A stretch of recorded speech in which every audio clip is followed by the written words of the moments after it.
My name is Sergey Kuksenko. I am from Oracle Performance team, and I spent a lot of time to analyzing future Lambda performance. I won't read it. I suppose you know that slide. What is a Lambda? Usually, for Java 8, Lambda is a special form syntax for something which provides for us an instance for functional interface. So we are in a lucky case. We can, for our performance model, we may use another version of functional interface implementation, which all of us know for a long time. It's anonymous classes. So for me, it was easy to understand how performs lambdas. It's just to compare performance of lambdas versus anonymous classes, and to separate all life cycle of lambda to check linkage versus class loading, capture of lambda versus instantiation of anonymous classes, and to invocation in both cases. Let's start from linkage. I forget all numbers which I'll show. I'll have a lot of numbers here, but it's just to compare. I have some amount of answers. Also, I have a lot of questions, so I wish to see more hotspot compiler team here. I don't know a lot of situations. And this is all numbers collected on my notebook. It's quite old. I constantly downclock it to 2 gigahertz. I did it initially because after a lot of huge amount of performance measurement, my system was constantly falling to thermal shutdown. And I downclocked it to gigahertz. I was happy. But occasionally, it became a lucky number. It's much easier to calculate. Because with 2 gigahertz, half nanosecond is 1 clock. It's easy to estimate. And here is my hard drive, which is rather slow, and I'm a lazy guy to update it to some kind of SSD. It would be important in some benchmark later. 1x, 2x, 2? It's one package, 2 cores, 2 hyper-threads. It's a classical way to explain how much hardware threads we have. OK, what we do? Let's use GMH, generate microbenchmark. Here would be something you want to measure. Benchmark mode. We have different modes like throughput, average time, and this is single shot mode.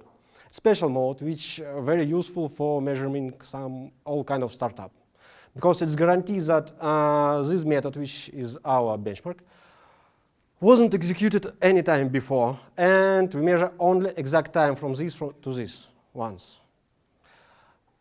Put all required stuff here and got it. And also, because we measure only time from this to this of that method, we're free from effect of class loading of the JVM, which away from our time. We want to measure our lambdas and only the code which we wrote here. Because Java is quite lazy language, JVM do class loading or lambda capturing only on demand, so it will occur only here. We need a benchmark, because it's better idea to have a micro benchmark for startup. For all kind of startup, if you are running less than a second, you are in trouble. It's not a rule maybe, but empirical rule. We need a large amount of work for all kind of startup and warmup in order to understand what happens. Otherwise, you'll got a lot of deviation. And of course, we need some repetition of our data.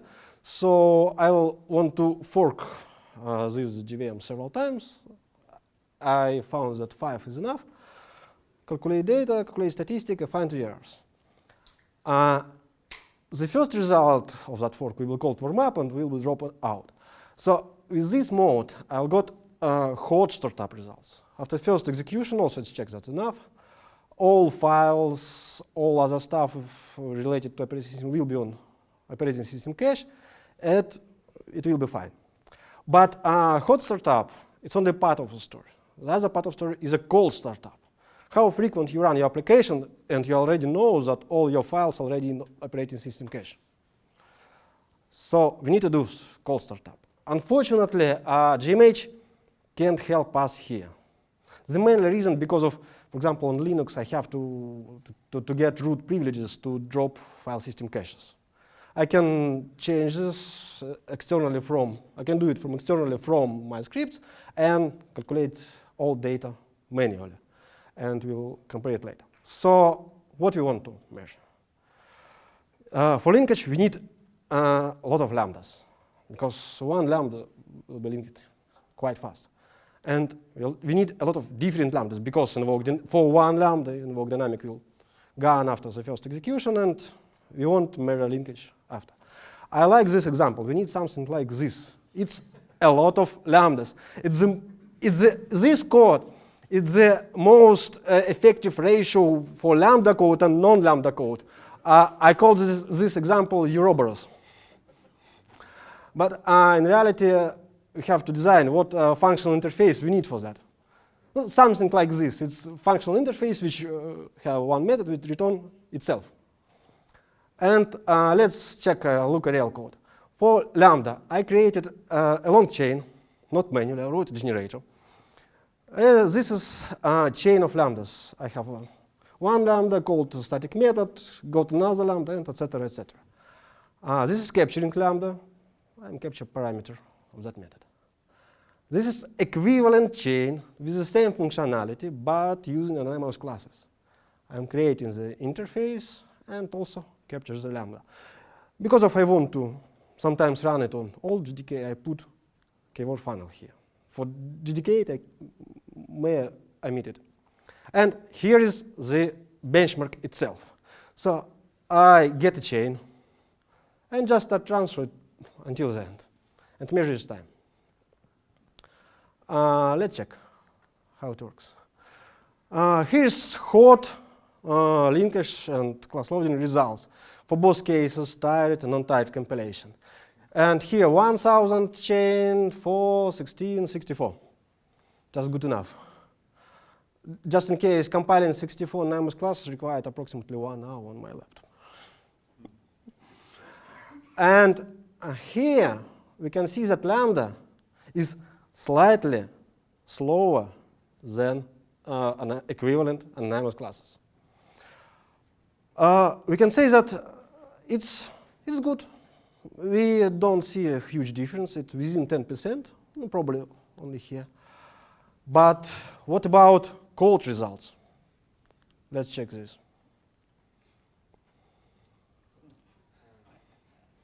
Because of I have really slow hard drive. But it doesn't matter, because you can load class through network. Some other guys may have even other more bad conditions. Even for some kind of SSD, I won't expect that for cold startup on my classes will outperform lambdas. Just because of class loading from disk is a very slow task. And creating a lambda on the fly by our meta factory is a fast thing. And if you, it's a compressed jar. If you create jar without compression, you will get plus 10 seconds here. And just in case, I did other experiment. I put all class files as raw files on my file system, and I got 10 minutes to do anonymous class loading for that chain. Here is just showing performance hit. So what will be real performance of Lambda? In case of cold startup, I suppose Lambda very frequent win on real situations. For hot startup, Lambda usually fail slightly. But it's final numbers for the whole chain. Let's check how our Lambdas perform in time. Here is a chart.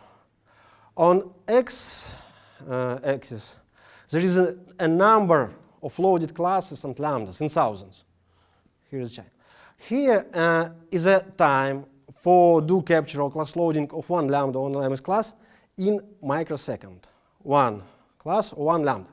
Because of it would be too intrusive to measure time for each capturing. I do it for 1000 and make a measurement. So these numbers are weighted for each 1000 part.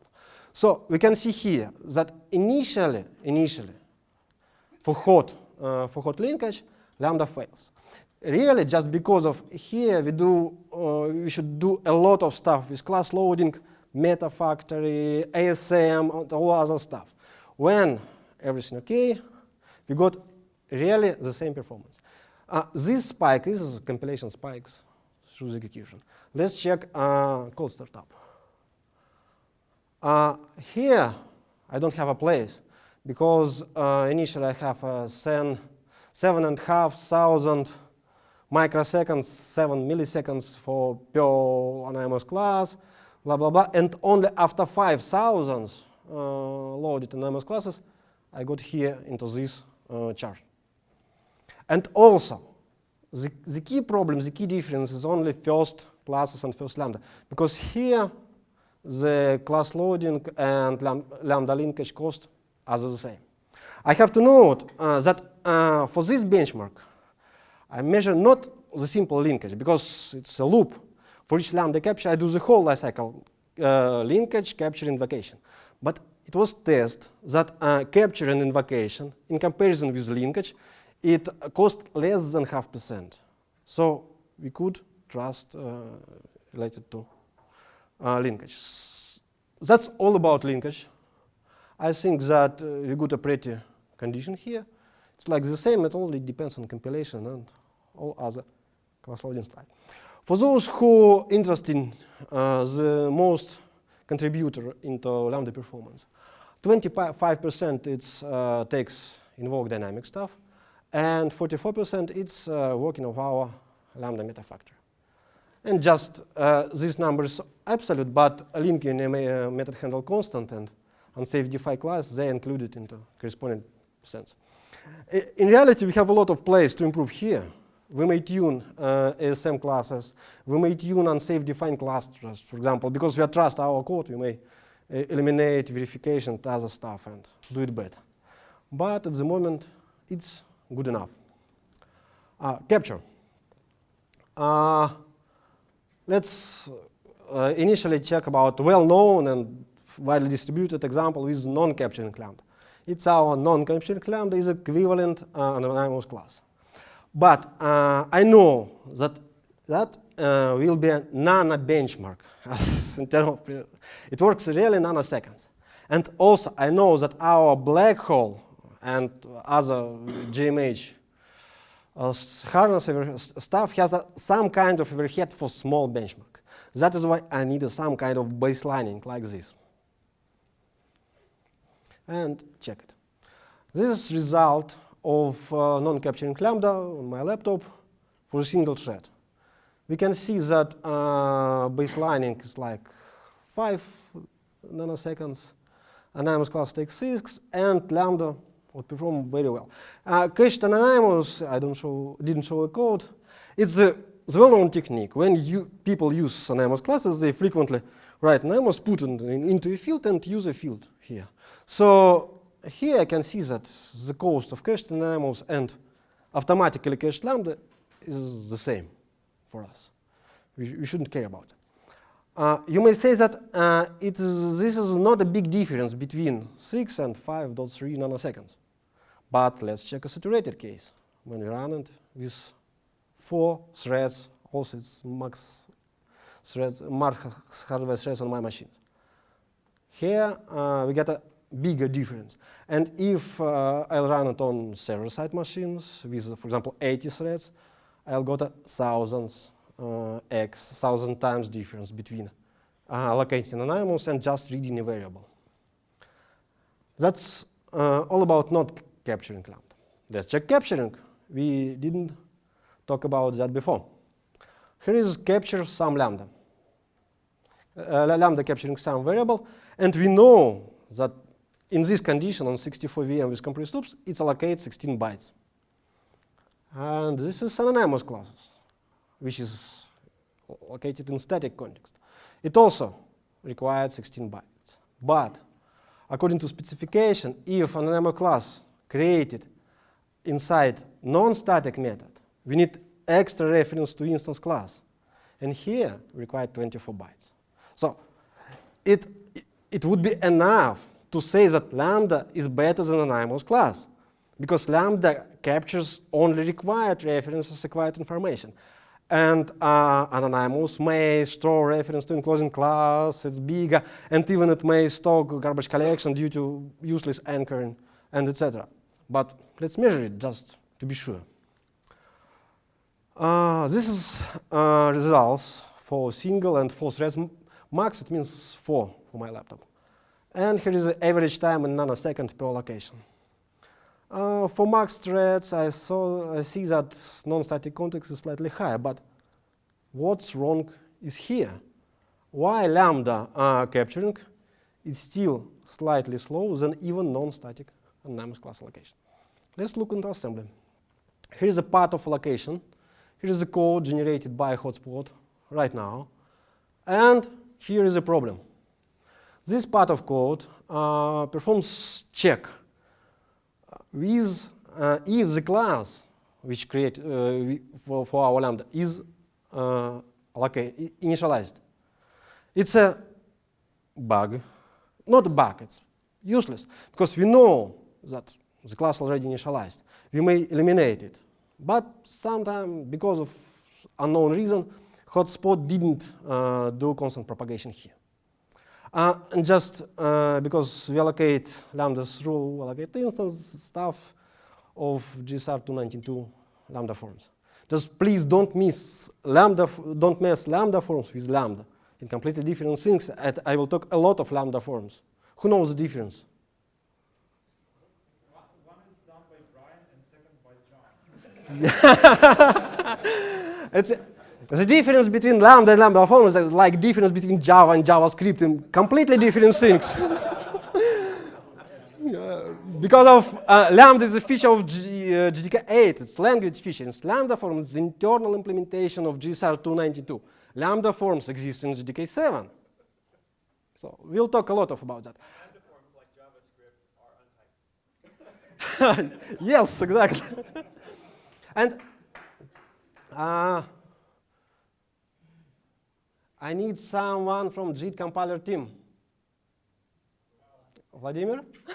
Would you respond for your team? Would you like to this code? Okay, all this red stuff is check. It's type checking for the cache. What this addition do? This two operation, this load, we load some variable at somewhere, add this long constant and do it test. It just check that this loaded value is equals to 4. It's an initialization check. Yeah, it's an initialization check. One byte status field in the metadata. Yeah, and we have to check the value 4 because it's constant, fully initialized in initialized state yeno. But why we check 4 with so huge constant? with such strange way, we are making unsigned constant, make addition instead of just simple test for that. Is it really that big, or is it a byte? It's only 1 byte. It's 1 byte. It's byte, it extended to the whole register, and we load such huge immediate here. Yeah, so you're adding -4 and test for 0. Yeah, we're adding -4 and test for 0, but you're not adding 8-bit -4. You're adding such large -4. Oh? I know, but sometimes it may have difference. Code should be easy. Because anyway, you have to do addition and test. When you have to do just test. Well, you have to remove the test, but the addition is not the main issue. I even doesn't highlight this test. This check, the whole issue. This check is not an issue, it's just fun. Okay, let's continue our discussion about capturing lambda at different sizes of our captured benchmark. In reality, could we find or imagine or design some situation, such benchmark and JVM environment, option, etc., where this 1624 bytes difference will be significant? Let's try to check such benchmark. Here we are creating a chain of suppliers, chain of lambdas, and drop it out through the whole chart. I'm creating a chain of 1 million lambdas, Okay, 16 megabytes or 24 megabytes is not a problem for modern hardware, modern system. Let's measure a time of execution for allocating one of lambda.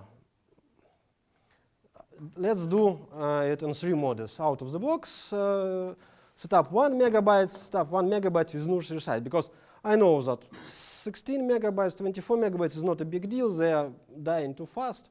It would be enough. Just in case for out of the box on my laptop, JVM allocates 2 gigabytes.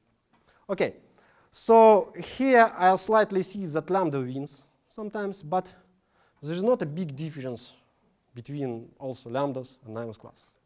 But what if I'll run several threads? Look here. So if we manage to find some way where lambda significantly outperform NIMOS classes, it means that there is at least non-zero, maybe small, but at least non-zero probability that someone in real environment also will get into this problem. So the lambda, it's you're changing. But you are using lambdas in your application for what? Any linked list will have the same effect. It's not lambda, it's a chain. Yes, but I'm talking about different sizes of lambda and functional equivalent of functional class. It means, I say, it's small probability. Don't make a chain. Of course, but if I have requirement from my customer to make a chain. Defeats generational collections. Your What? chaining defeats generational collections. Exactly. I'm showing that. I mean design classes. I'm not showing.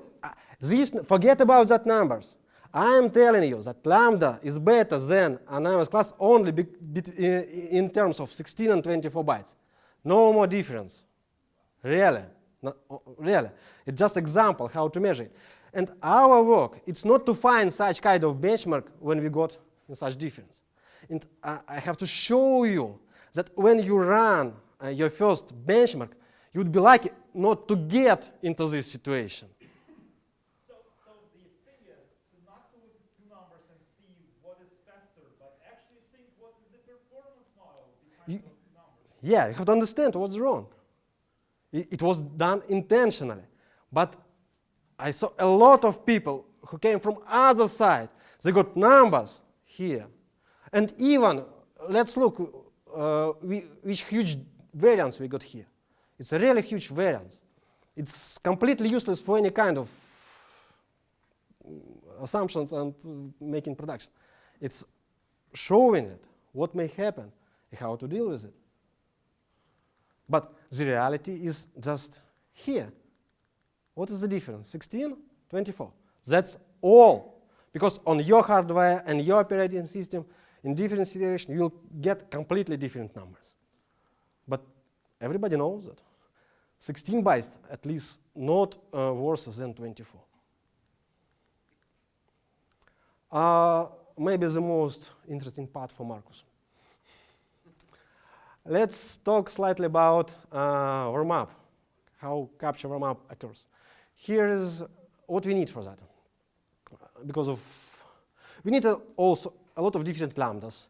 Because when invoke dynamic gun, we got a call site, method handles which links to some methods. We have to run it. Our benchmarks created for linkage will okay for that. It's better to make a throughput. I'll show you it. We eliminate whole warmup just to get the numbers. Let's take this throughput each second, so on each iteration, in order to get our scores in time and do it for some long time. Here is a chart. So I have 4,000 lambdas on NIMOS classes chain. It's non-tired compilation. It's important. We'll talk about later. And blue line is equivalent NIMOS classes, and red line is lambdas. What we can see here, we see that time to performance, the warmup of capturing lambda is very bad in comparison in NIMOS classes. What happens?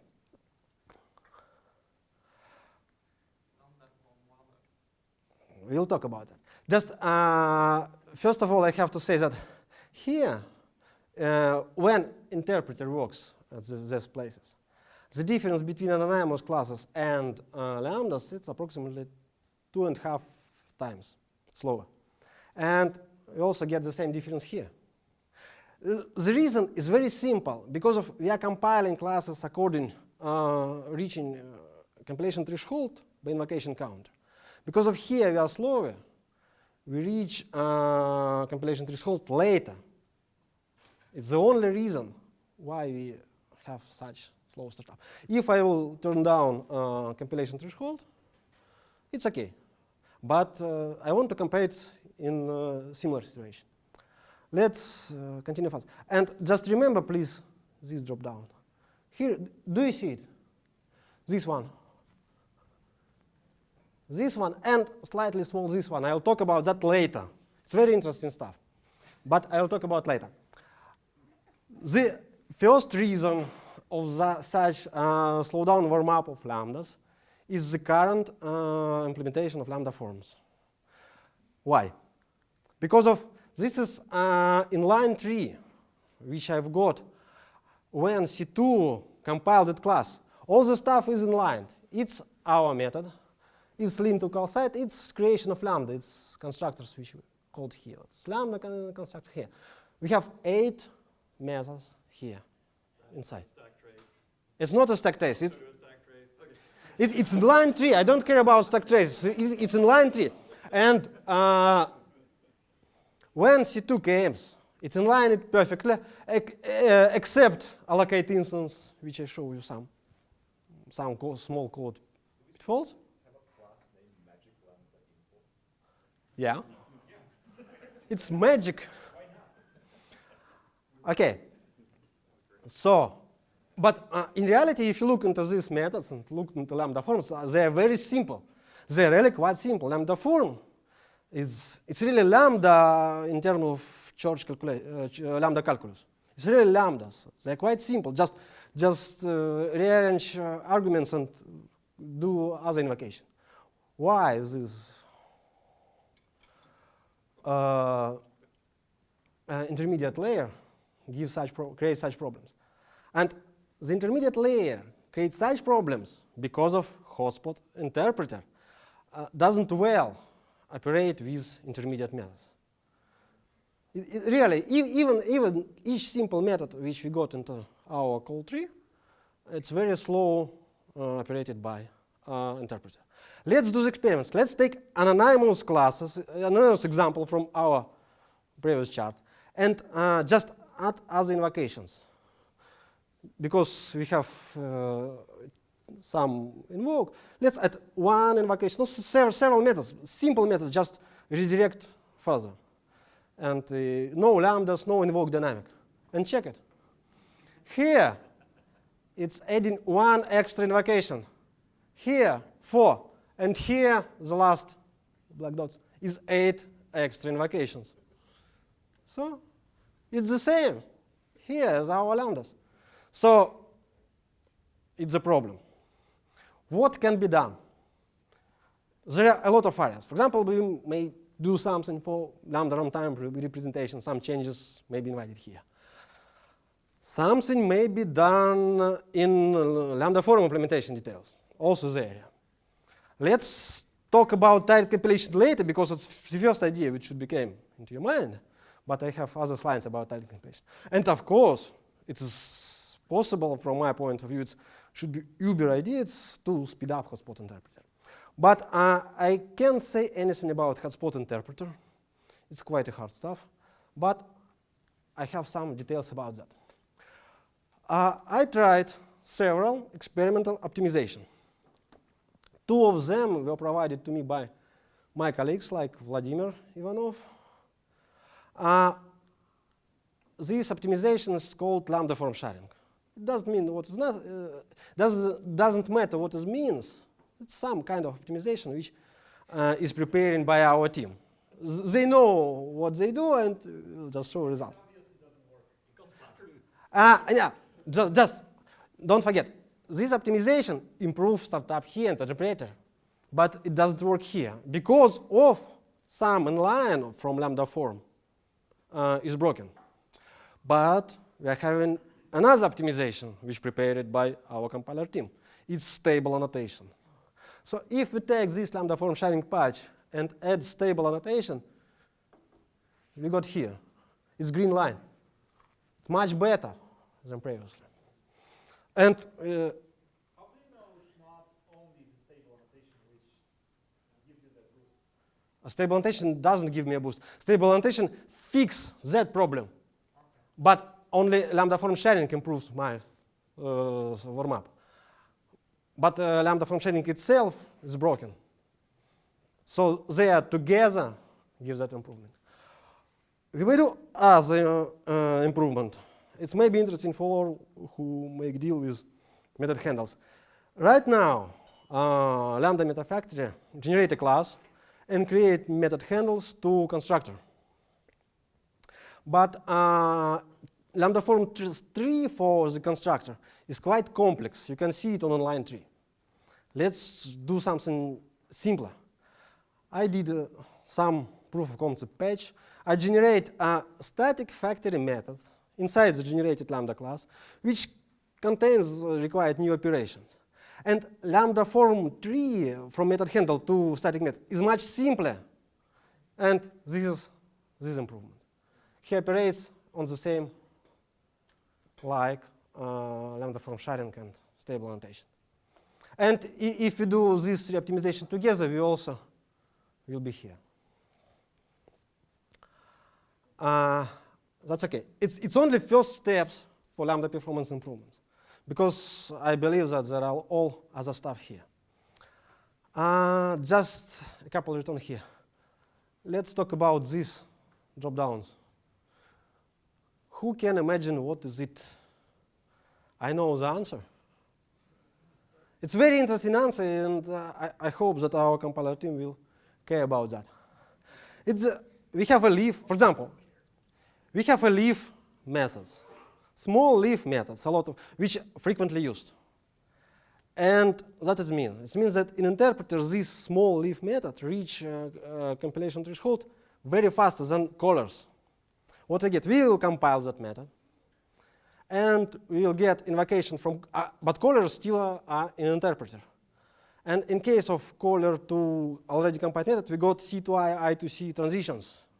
And we are lost, because compiler method with this kind of transition cost much more than simply interpreter that method. Oops. So I don't know what we do with that, but we should invent something. The real situation, because of when a caller will be compiled, that method will be inlined. That's gone. It will be fast. And which method we have here? It's only one method. One method for anonymous classes and maybe 3 methods for lambdas. It's an object init. It's called from all anonymous classes. It's compiled faster, and we are stuck in trouble. Here, overhead of both C2I to C transition is more than 10%. So it's a problem. It's really a problem. So let's talk about tired compilation. Maybe it helps us. For me, the situation is really awful. So just it's the same chart. Here we got anonymous classes warmup. Here is lambdas. And what we get in tired compilation warmup it's really bad. And again, here are the same problems with C to I to C transitions. And our methods, our lambdas, our anonymous classes reach compiler threshold at that point, here and here. But for unknown reason, I don't know why, the tired compilation policy depends on the size of queue. And because of we get a lot of methods want to be compiled in this queue, it delays compilation.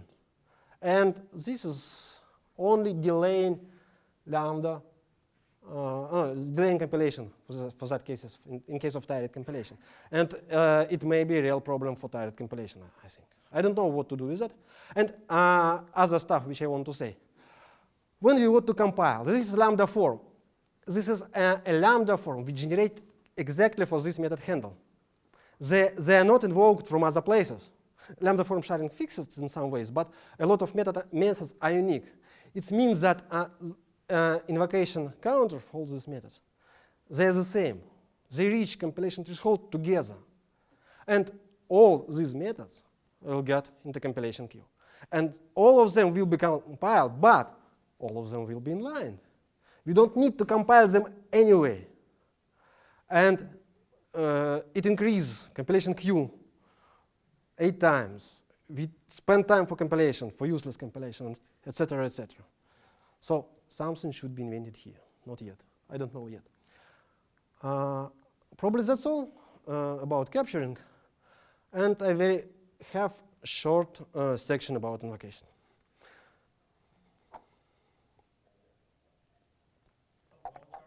No charts, just a fact.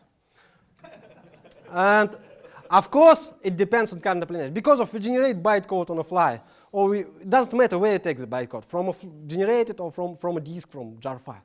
It's operated in the same way.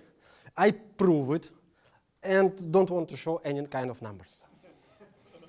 Other aspect which I want to check, usually we don't care about that, but for new features, I think it would be important to check how our new language features operates with some kind of important optimization. Let's check how lambdas correlate with inlining because of its most important optimization. Here is my benchmark. It's lambda which do nothing. It's like a identity functional interface, identity function, and pass some string. I'm expecting that our compiler should be smart enough to operate as the same way as this ideal case. Also, I have the similar example for Nemos. I won't show it. Here is numbers. And it's look like, in all cases, we have the same performance by numbers. It looks like our hotspot was smart enough to eliminate lambda, to inline all stuff, and etc., etc. But I don't trust numbers. Let's look into assembly. Here is cases for ideal, anonymous, and cache anonymous. We just load string and return it. And here is lambda. So because of it's non-capturing lambda, it's not allocating. It's stored some way as a constant and returned as constant method handle. There is it's type check. We are checking that our loaded constant have the same type as we expected. I don't know why. It's yeah, I hope. And let's deal with capturing lambda, which have to allocate at that place, and check how the second optimization, which I think is rather important, is Scalar replacement, operate with that. Also, I'm creating lambda. It's capturing lambda with just simple return our string, and I'm expecting the same ideal case here. And what I got? Also, from the numbers, it's OK. Let's look into assembly. Oh, let's go. It's OK. It's fine. Because of completely eliminated and no other stuff here. That's all about lambda. And I think that current lambda implementation is good. There is a place for improvement, but we don't care about performance for the first release. It's really fine and should be improved. But I want to have a little bit examples about streams, about sequential streams, because of parallel streams, another huge presentation should be done by the guys. Let's check this example. We have an array list of numbers, like 10 millions. These kind of filters on that list. The order of filters is intentionally do in this way, and check it. It's our for each. It's like our push implementation. It's like in all the ideas. Also, for this test, I'm using 4 filters, and I create 3 filter tests and 2 filters. Compare it with pool idea, which obviously wrong. but it was considered, it's like a eager implementation. When I'm creating a stream with the same filters and not doing for each with pooling, but do it through iteration and calculate also the sum of that stream in the same way. And the third implementation. The third implementation is old good way without all kind of stream, just making classical for each loop and no predicates, only conditions. And here is results. It's throughput, then higher than better. 2 filters, 3 filters, 4 filters, for each iterator 4.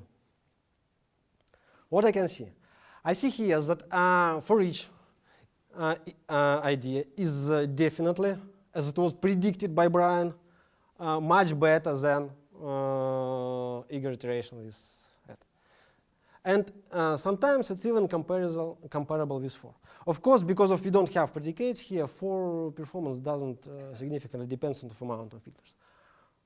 Who can explain why for 2 filters we outperform, even our sequential stream outperform classical for loop traversal about list, through list? That is the way as all people does it right now. Do it right now. Why? For 2 filters, we is faster. For each is really faster because we don't have state at iteration.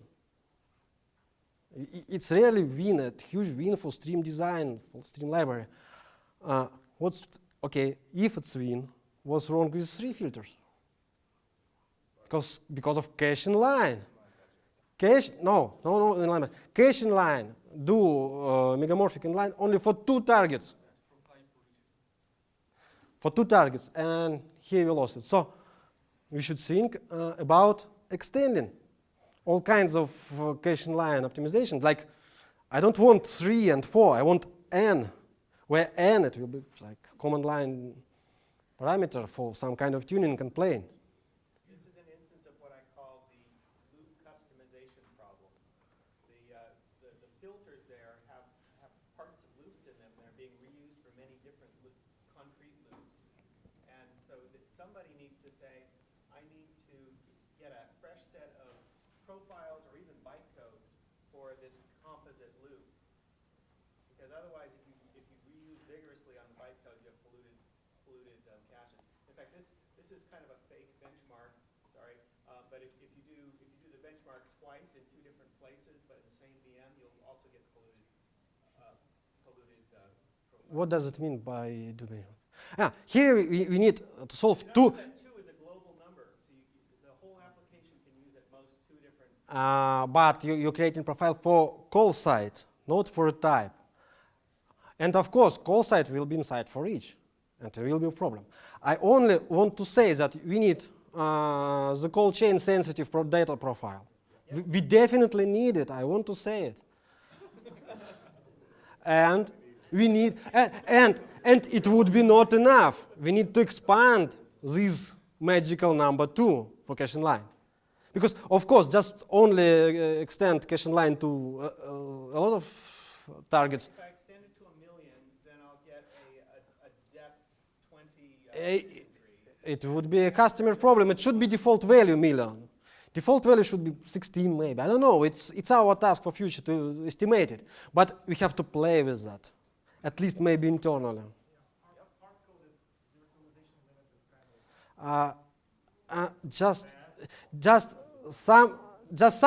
of some talks.